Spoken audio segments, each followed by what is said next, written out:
ನಾವು ಮಾಡಿದ ಆಜ್ಞೆಗೆ 3 ಕಾಸಿನ ಬೆಲೆ ಇಲ್ಲ. ತೆರಿಗೆ ಏರಿಸಿದರೂ ಬೊಕ್ಕಸ ತುಂಬುತ್ತಿಲ್ಲ. ಹೀಗೆ ಆದರೆ ಆಡಳಿತ ನಡೆಸುವುದು ಹೇಗೆ? ಮಹಾಪ್ರಭುಗಳು ಮನ್ನಿಸಬೇಕು. ಮಳೆ ಬೆಳೆ ಇಲ್ಲದೆ ಪ್ರಜೆಗಳು ಸಂಕಷ್ಟದಲ್ಲಿದ್ದಾರೆ. ತೆರಿಗೆ ಏರಿಸಿ ವಸೂಲಿಗೆ ಬಲಾತ್ಕಾರ ಮಾಡುವುದರಿಂದ ಬೊಕ್ಕಸಕ್ಕೆ ಹಣ ಹರಿದು ಬರುವುದಿಲ್ಲ. ಬದಲಾಗಿ ರಾಜ ಮತ್ತು ಪ್ರಜೆಗಳ ನಡುವೆ ದ್ವೇಷ ಉಂಟಾಗಿ ಜನರು ದಂಗೆ ಏಳುತ್ತಾರೆ. ಈಗಾಗಲೇ ನಮ್ಮ ಕೆಲವು ಗ್ರಾಮಗಳಲ್ಲಿ ಸೈನಿಕರು ಅಧಿಕಾರಿಗಳ ಮೇಲೆ ಹಲ್ಲೆ ನಡೆಸುತ್ತಿದ್ದಾರೆ. ಇನ್ನೂ ಒರಟಾಗಿ ನಡೆದುಕೊಂಡರೆ ಖಂಡಿತವಾಗಿಯೂ ದಂಗೆ ಏಳುತ್ತಾರೆ. ಅಷ್ಟೇ ಅಲ್ಲ ಮಹಾಪ್ರಭು, ಇದರ ಜೊತೆಗೆ ನೆರೆ ರಾಜ್ಯಗಳ ಗೂಢಾಚಾರರು ನಮ್ಮ ಜನರ ನಡುವೆ ನುಸುಳಿ ಅವರನ್ನು ಎತ್ತಿಕಟ್ಟುವ, ಅವರಿಗೆ ಆರ್ಥಿಕ ನೆರವು ನೀಡುವ ಕೆಲಸ ಮಾಡುತ್ತಿದ್ದಾರೆ. ಇದು ಬಹಳ ಅಪಾಯಕಾರಿ ಪ್ರಭು. ನಮ್ಮ ಜನರೇ ನಮ್ಮ ವಿರುದ್ಧ ನಿಂತರೆ ಯಾವ ಸೈನ್ಯವೂ ನಮ್ಮ ರಾಜ್ಯವನ್ನು ಕಾಪಾಡಲಾರದು. ಪ್ರಭು, ಈ ನಡುವೆ ಮಧುರೈ ನಾಯಕರು, ವೆಲ್ಲೂರಿನ ರಾಜರು, ಮೈಸೂರಿನ ಅರಸರು, ಬಿಜಾಪುರದ ಸುಲ್ತಾನರು ಎಲ್ಲರೂ ಒಟ್ಟಿಗೆ ಸೇರಿ ನಮ್ಮ ಮೇಲೆ ಮುಗಿಬೀಳಲು ತಂತ್ರ ರೂಪಿಸುತ್ತಿದ್ದಾರೆ ಎಂಬ ಸುದ್ದಿ ಬಂದಿದೆ. ಸಾಲದು ಎಂಬಂತೆ ನಮ್ಮ ಸೈನಿಕರು ಮೂಲಭೂತ ಸೌಕರ್ಯಗಳನ್ನು ನೀಡುತ್ತಿಲ್ಲವೆಂದು ಪ್ರತಿಭಟಿಸಿ ಸೈನ್ಯ ತೊರೆದು ಹೋಗುತ್ತಿದ್ದಾರೆ. ಕಳೆದ ಯುದ್ಧದಲ್ಲಿ ಗಾಯಗೊಂಡವರು ಇನ್ನೂ ಚೇತರಿಸಿಕೊಂಡಿಲ್ಲ. ಎಷ್ಟೇ ಆಮಿಷ ಒಡ್ಡಿದರೂ ಹೊಸಬರು ಸೈನ್ಯಕ್ಕೆ ಸೇರಲು ಬರುತ್ತಿಲ್ಲ. ಪ್ರಭುಗಳೇ, ಒಟ್ಟಾರೆ ನಾವೀಗ ಸಂಕಷ್ಟದ ಸಮಯದಲ್ಲಿದ್ದೇವೆ. ಬರೀ ಸಮಸ್ಯೆಗಳನ್ನೇ ಹೇಳುತ್ತಿದ್ದೀರಿ, ಇದಕ್ಕೆ ಪರಿಹಾರವೇ ಇಲ್ಲವೇ? ಪ್ರಭು, ಸದ್ಯದ ಪರಿಸ್ಥಿತಿಯಲ್ಲಿ ಯುದ್ಧದ ಹೊರತು ಬೇರೆ ಪರಿಹಾರ ಕಾಣುತ್ತಿಲ್ಲ. ಆದರೆ ಬರಿದಾದ ಬೊಕ್ಕಸ, ಧೃತಿಗೆಟ್ಟ ಸೈನಿಕರು, ತಿರುಗಿ ಬೀಳುವ ಪ್ರಜೆಗಳನ್ನಿಟ್ಟುಕೊಂಡು ಯುದ್ಧಕ್ಕಿಳಿದರೆ ಸೋಲು ಮತ್ತು ಸಾವು ಖಚಿತ. ಈ ಸಂಕಷ್ಟದ ಕಾಲದಲ್ಲಿ ತಾವು ಕುಟುಂಬ ಪರಿವಾರದ ಸಮೇತ ತಲೆಮರೆಸಿಕೊಳ್ಳುವುದು ಕ್ಷೇಮವೆಂದು ನನ್ನ ಅಭಿಪ್ರಾಯ. ಸಾಧ್ಯವಿಲ್ಲ ಮಂತ್ರಿಗಳೇ. ನಿಮ್ಮನ್ನೆಲ್ಲ ಬಲಿ ಕೊಟ್ಟು ನಾವು ಜೀವ ಉಳಿಸಿಕೊಳ್ಳಲು ಓಡಿ ಹೋಗೋದು ಹೇಳಿತನ. ಬದುಕಿದರೆ ಎಲ್ಲರೂ ಒಟ್ಟಿಗೆ, ಸಾಧ್ಯವಾಗದಿದ್ದರೆ ಉಸಿರಿರುವವರೆಗೂ ಹೋರಾಡಿ ತಾಯಿ ನೆಲದಲ್ಲಿ ಉಸಿರು ಚೆಲ್ಲೋಣ. ಮಂತ್ರಿಗಳೇ, ಇದರ ಹೊರತಾಗಿ ಅನ್ಯ ಮಾರ್ಗ ಇಲ್ಲವೇ? ಇದೇ ಮಹಾರಾಜ.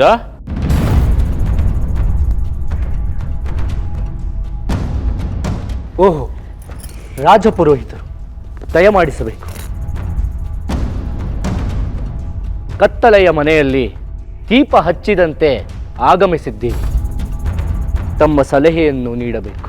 ಮಹಾರಾಜ, ನಿಮ್ಮ ತಂದೆ ತಾತಂದಿರ ಕಾಲದಿಂದಲೂ ಕುಂಭಕೋಣ ಮಠದ ರಾಜಗುರುಗಳ ಸಲಹೆ, ಸಹಕಾರ, ಸಾನ್ನಿಧ್ಯ ಪಡೆದು ಎಲ್ಲ ನಿರ್ಧಾರಗಳು ನಡೆಯುತ್ತಿದ್ದವು.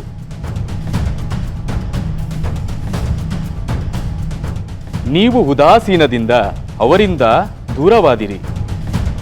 ನಿಮ್ಮ ಮನೆತನಕ್ಕೆ ಮಧ್ವರ ಮಠ, ವಿಜಯೇಂದ್ರ, ಸುಧೀಂದ್ರ ಗುರುಗಳ ಆಶೀರ್ವಾದ ಸದಾ ರಕ್ಷಾ ಕವಚವಾಗಿತ್ತು. ಅವರನ್ನು ಮರೆಯುವುದರ ಮೂಲಕ ನಿಮಗೆ ನೀವೇ ವಿಪತ್ತು ತಂದುಕೊಂಡಿರಿ. ಈಗಲೂ ಕಾಲಮಿಂಚಿಲ್ಲ. ಮಹಾಮಹಿಮರು, ದೈವಾಂಶ ಸಂಭೂತರೂ ಆದ ಶ್ರೀ ರಾಘವೇಂದ್ರ ತೀರ್ಥ ಗುರುಗಳಿದ್ದಾರೆ. ಅವರ ಮೊರೆ ಹೋಗೋಣ. ಅವರು ಕೃಪೆ ತೋರಿದರೆ ಈ ಎಲ್ಲಾ ಸಮಸ್ಯೆಗಳು ಪರಿಹಾರವಾಗುತ್ತವೆ.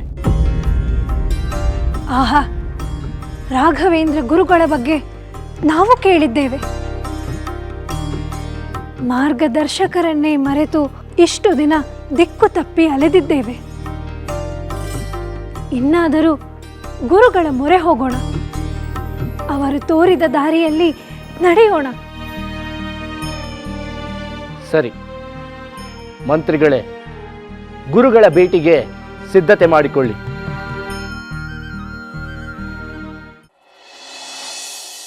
ತಂಜಾವೂರಿನ ಮಹಾರಾಜರಿಗೆ ಶ್ರೀಮಠಕ್ಕೆ ಸುಸ್ವಾಗತ. ಕ್ಷೇಮವೇ? ಇಡೀ ರಾಜ್ಯವೇ ಅಲ್ಲೋಲ ಕಲ್ಲೋಲವಾಗಿರುವಾಗ ಮಹಾರಾಜರು ಹೇಗೆ ಕ್ಷೇಮವಾಗಿರಲು ಸಾಧ್ಯ ಗುರುಗಳೇ?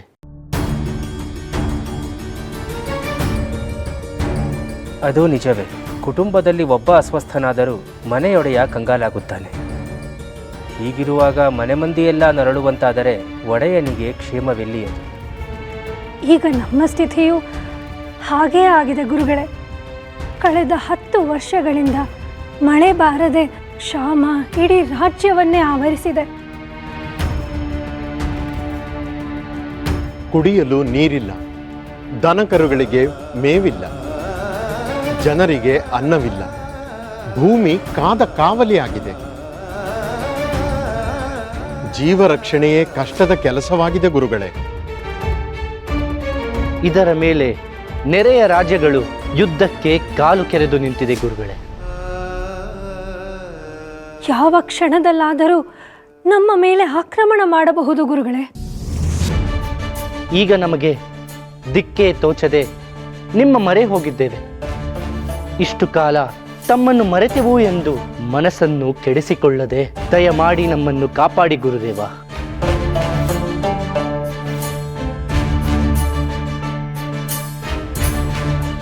ಮಠವಿರುವುದೇ ಬೇಡಿ ಬಂದವರಿಗೆ ಮಾರ್ಗದರ್ಶನ ಮಾಡಲಿಕ್ಕಾಗಿ.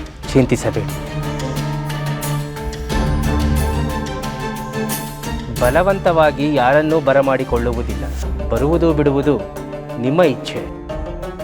ಬಂದವರನ್ನು ಆಧರಿಸುವುದು ನಮ್ಮ ಧರ್ಮ.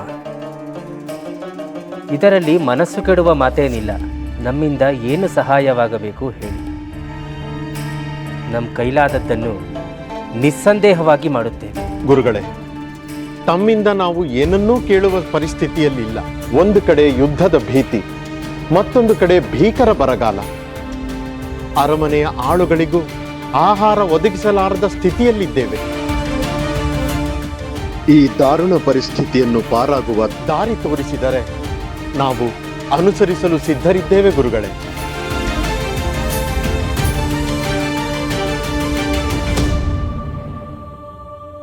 ಚಿಂತಿಸಬೇಡಿ ಮಹಾರಾಜರೇ. ಶ್ರೀ ಹರಿವಾಯು ಗುರುಗಳ ಕೃಪೆಯಿಂದ ನಿಮ್ಮ ಎಲ್ಲ ಸಮಸ್ಯೆಗಳು ಪರಿಹಾರವಾಗುತ್ತವೆ.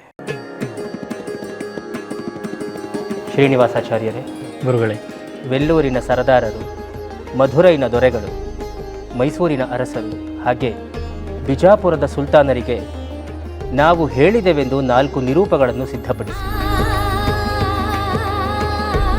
ಮತ್ತು ಆದಷ್ಟು ಬೇಗ ಅವರಿಗೆ ಅದನ್ನು ತಲುಪಿಸುವ ವ್ಯವಸ್ಥೆ ಮಾಡಿ. ಅಪ್ಪಣೆ ಗುರುಗಳೇ. ಗುರುಗಳೇ, ಕ್ಷಮಿಸಬೇಕು. ನಮ್ಮ ಗೂಢಾಚಾರರ ವರದಿಯಂತೆ ಅವರು ಯುದ್ಧದ ಎಲ್ಲ ತಯಾರಿಗಳನ್ನು ಮಾಡಿಕೊಂಡಿದ್ದಾರೆ. ನಿಮ್ಮ ನಿರೂಪಗಳನ್ನು ಅವರು ಮನ್ನಿಸುತ್ತಾರೆಯೇ ಗುರುಗಳೇ? ಆ ಚಿಂತೆ ನಮಗೆ ಬಿಡಿ ರಾಜರೇ. ಮೂಲರಾಮ ಎಲ್ಲವನ್ನೂ ನೋಡಿಕೊಳ್ಳುತ್ತಾರೆ.